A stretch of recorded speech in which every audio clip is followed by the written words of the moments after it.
My name is Leela Harper, and I was 16 the night I realized my family didn't forget me. They chose me. Yeah, chose me. See, people always think abandonment is messy, loud, obvious, like someone screaming, slamming doors, making a whole scene. But nah, real abandonment? It's quiet, calculated, clean. It looks like your mom folding your clothes while telling you everything's going to be okay, while already knowing you're not coming with them. It looks like your dad checking the car tires, not looking at you once, because eye contact makes it real. It looks like your little brother asking if you're sure you'll be fine, like he already knows the answer. That night, the wildfire warning alerts were blowing up every phone in our county. Level 3 evacuation.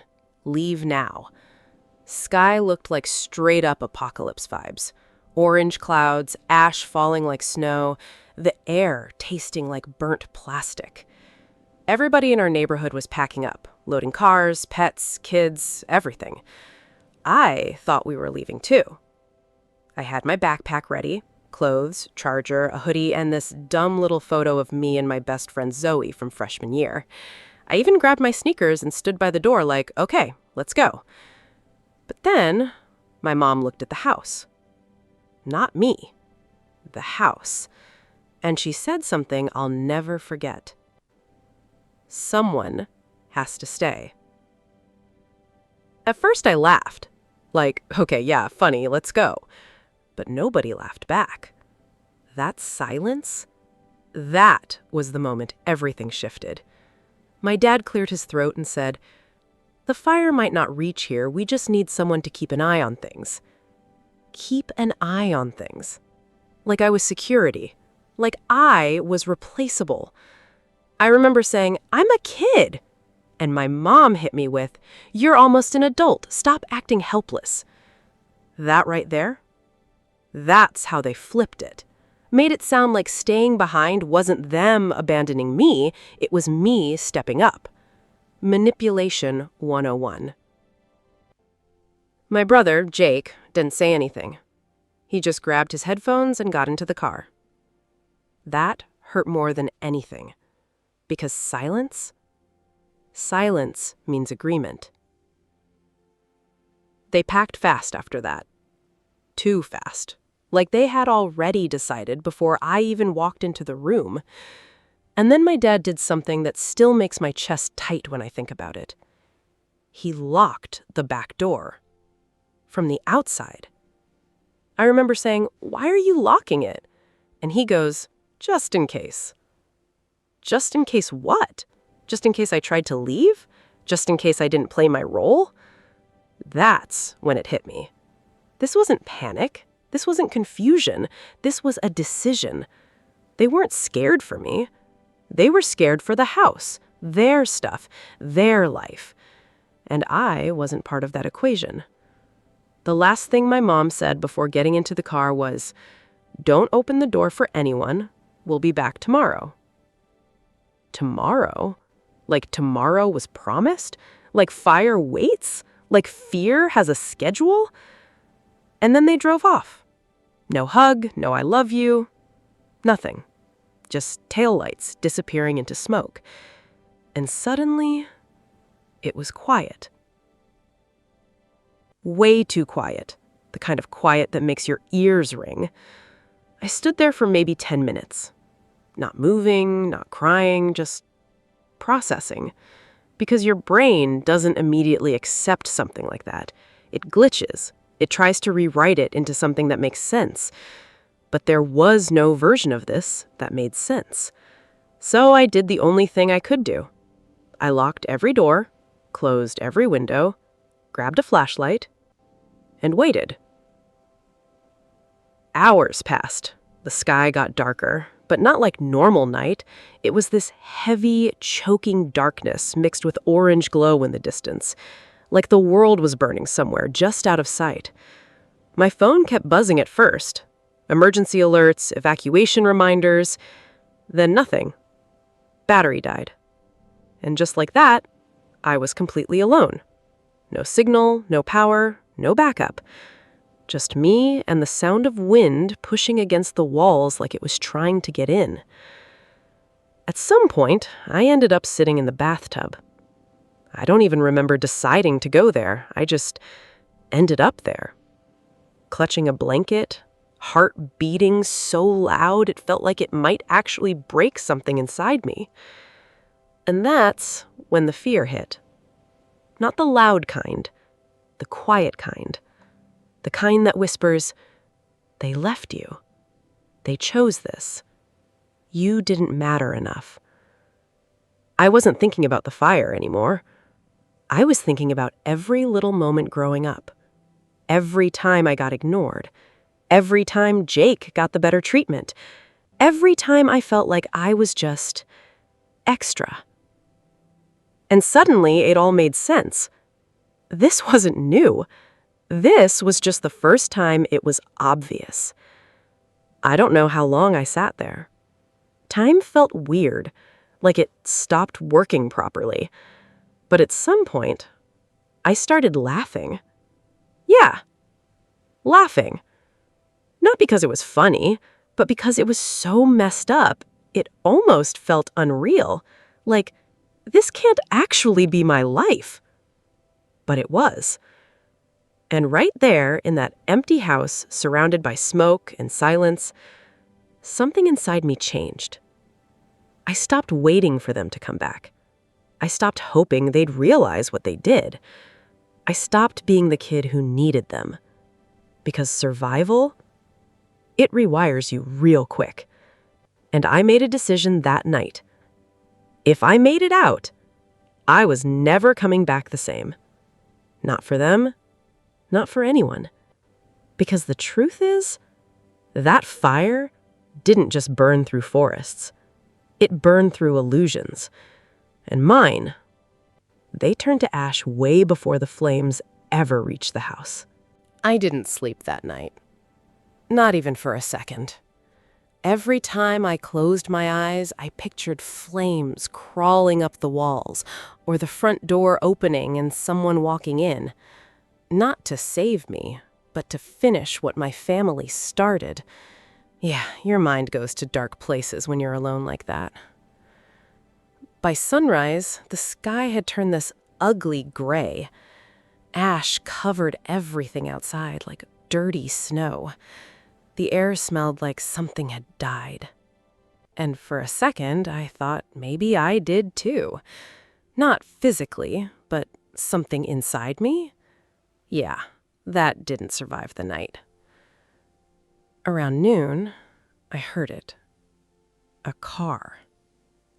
I froze. Didn't move. Didn't breathe. Just listened. Tires crunching slowly over gravel. Doors opening. Voices.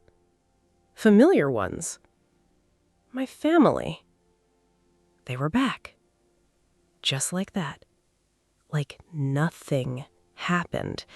Like they didn't leave me in a burning town overnight. I didn't run to them. Didn't cry. Didn't yell. I just stood there in the hallway, watching them walk in like they came back from a casual weekend trip. My mom stepped inside first, covering her nose. It smells like smoke in here." That was the first thing she said. Not, "Are you okay?" Not, "Did you make it through the night?" Nah, just complaining. My dad walked straight past me, went to the windows, checking if anything was damaged. Like I was invisible, like I was part of the furniture. Jake dropped his bag and said, "Hotel sucked. Wi-Fi was trash." And then finally, my mom looked at me. She tilted her head like she was slightly annoyed. "You're fine, right?" That question, that weak, careless, lazy question, it snapped something in me. I said, "I thought I was going to die." Silence. For a split second, I thought maybe it hit them. Maybe they'd realize. Maybe something human would show up. But then my mom sighed. Actually sighed. Leela, don't start being dramatic. Dramatic? I almost laughed again. My dad added, the fire didn't even reach this block. Didn't even reach. Like the only thing that mattered was the result, not the risk, not the fear, not the fact that they left their daughter behind in a disaster zone. Jake smirked. Honestly, kind of cool you stayed, like survival mode or whatever. Survival mode? Yeah, because I had a choice, right? That's when I understood something crystal clear. They weren't sorry, not even a little, and they never would be, because in their minds, they didn't do anything wrong. That realization, that's colder than any fear. I didn't argue, didn't scream, didn't try to make them understand, because you can't explain empathy to people who don't have it. So I just stopped. Stopped talking, stopped reacting, stopped expecting. And that's where the real story begins. Because people think the confrontation happens right away. Big yelling match, tears, drama. Nah. Real revenge. It's quiet. It's patient. It waits. The next year, I became invisible on purpose. I did everything I was supposed to do. School, grades, chores. But emotionally, I checked out. Completely. My mom didn't notice. My dad didn't care. Jake only talked to me when he needed something. Same as always. But there was one person who saw it. My grandma, Nana Rose. She lived about 20 minutes away. Small house, big heart, zero tolerance for fake behavior. She was the only one who looked at me like I wasn't crazy, like what I felt actually mattered. One afternoon, I was sitting in her kitchen, barely talking, and she just looked at me and said, "They broke something?" I didn't even ask what she meant, because I knew, and she knew I knew. So I told her everything. Not dramatically, not emotionally, just facts, like I was reporting an incident. And the whole time, her face got quieter. Not shocked, not confused, just disappointed. But not in me, in them. When I finished, she leaned back and said something that stayed with me forever. "Baby, people don't suddenly show you who they are in moments like that. They reveal what they've been hiding all along." That hit different, because she was right. That night didn't change them, it exposed them. A few months later, she told me something I wasn't expecting. She said, "That house your parents live in?" I nodded. "Yeah?" She looked me dead in the eyes. "It's mine." I blinked. What? They never bought it, never could afford it. I let them live there. Everything went quiet again. That house, the one they chose over me, wasn't even theirs. That truth, that's the first crack in their entire illusion. And Nana didn't stop there. She said, "I've been watching them for years, Leela, hoping they'd grow up, hoping they'd become the kind of parents you deserved." Her voice got softer. They didn't. Then she reached across the table, held my hand, and said something that made my heart start racing. "So, I'm done hoping." I felt my heart start racing. Not fear this time, something else. Something sharp. Something powerful. "Nana, what are you saying?" She smiled a little, the kind of smile that means something big is coming. "I'm saying it's time things change." And right there, I knew. This story wasn't about what they did anymore. It was about what was coming next. Because for the first time in my life, I wasn't the powerless one in the room anymore. And they had no idea. By the time I turned 18, I wasn't the same girl who sat in that bathtub waiting to survive. Nah, I had changed. Not louder, not meaner, just unbreakable. See, pain either makes you chase people harder or it teaches you how to walk away clean. And me? I learned how to walk. Nana Rose didn't rush anything. She wasn't about messy drama or screaming matches. She was about timing, precision, truth hitting at the exact moment it can't be ignored. Over the next year, she started shifting things quietly. Legal stuff, paperwork, ownership. The kind of moves you don't notice until it's too late to stop them. Meanwhile, my family, they stayed exactly the same. Still living in that house like it belonged to them, still acting like I was just background noise. My mom kept up her perfect family act around neighbors. My dad still walked around like he owned everything. Jake, same attitude, same entitlement. None of them knew the ground under their feet was already gone. Graduation day came. Everyone showed up. Of course they did. Photos, smiles, fake pride. My mom hugging me like we were close. My dad telling people she did it all on her own. Yeah, exactly.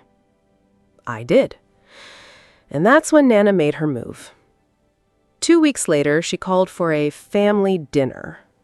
Now, listen, in my family, that never meant food. That meant something was about to go down. We all showed up. Same house, same living room, same people who once made me feel small. But this time, I wasn't shrinking. I sat there calm, watching them, waiting. Nana stood in front of all of us, holding a folder. Not emotional, not angry, just done. She said, "I've spent years hoping this family would fix itself." My mom forced a little laugh. "Oh, Mom, what is this about?" Nana didn't even look at her. "I've also spent years protecting people who didn't deserve it." Silence. Heavy. Uncomfortable. My dad shifted in his seat. "Can we just get to the point?" Nana nodded. "Of course." Then she opened the folder. And everything changed. "That house you're living in," she said calmly, "it's not yours." My mom froze. My dad blinked like he didn't hear her right. "What are you talking about?" Nana didn't raise her voice. She didn't need to. "I never transferred ownership. I allowed you to live there." Allowed. That word hit hard. Jake sat up straight. "Wait, what?" My mom shook her head quickly. No, that's not true. We've lived there for years." "Yes," Nana cut in, "because I let you." Then she turned slightly and looked at me. "And now I'm done letting you." You could feel the air shift, like the whole room tilted. My dad stood up. "This is ridiculous." Nana slid a document across the table. Ownership transfer, effective immediately. He didn't touch it. Didn't want to, because deep down, he already knew. My mom's voice cracked. "You're giving it to her?" Nana didn't hesitate. "Yes." And just like that, everything they built their comfort on, gone. Jake stood up, pacing. "This is insane. You're breaking the family apart over nothing." Nothing. That word again. I finally spoke. First time in that whole room. I said, "It wasn't nothing." They all turned to look at me, and for the first time in my life, I didn't feel small. I said, "You left me in a wildfire." No yelling, no shaking voice, just truth. You locked the doors, you drove away, and you didn't even check if I survived." My mom immediately went into defense mode. "Oh my God, Lila, we've been over this." "No," I said. "We haven't." Silence. I kept going. "You don't get to rewrite that. You don't get to call it dramatic. You don't get to pretend it didn't happen." My dad tried to step in. "We made a decision under pressure." "You made a choice." I cut him off. "A choice where I came last." That landed. You could see it, because they didn't have a comeback ready for that. Nana stepped forward again. "I've watched her carry something none of you ever apologized for." Her voice got sharper. "Not once." My mom's eyes filled with tears. But this time, nobody moved to comfort her, because everyone in that room finally saw it. The pattern, the truth, the reality they tried to bury. Jake muttered, "This is messed up." I looked at him. "No, what's messed up is thinking you can hurt someone for years and still expect to keep everything." That was it. That was the moment. The illusion broke. Completely. Nana gave them 30 days. 30. More than they ever gave me. My mom cried, my dad argued, Jake blamed. But none of it mattered anymore, because for once, they weren't in control. Weeks later, they were gone. Out of the house, out of the story they controlled for so long. And me? I stood in that empty living room, sunlight coming through the windows, and it felt different. Not heavy, not painful. Free. That's the word. Free. I didn't redecorate right away, didn't rush to change everything. I just sat there, letting the silence feel safe this time. Not lonely. Safe. Nana moved in with me a few months later. We fixed the place up together. Slowly. With care. With intention. Not like before. Every room started to feel like it belonged to someone who was actually wanted there. I went to college. Built a life. Real one. Not based on approval, not based on survival, but on peace. And yeah, my family tried to reach out. Calls, messages, apologies. Too late. Not because I hate them, but because I finally understood something. Closure doesn't come from them. It comes from choosing yourself. Every single time. And sometimes, the most powerful thing you can do is not go back. Because the night they left me in that house,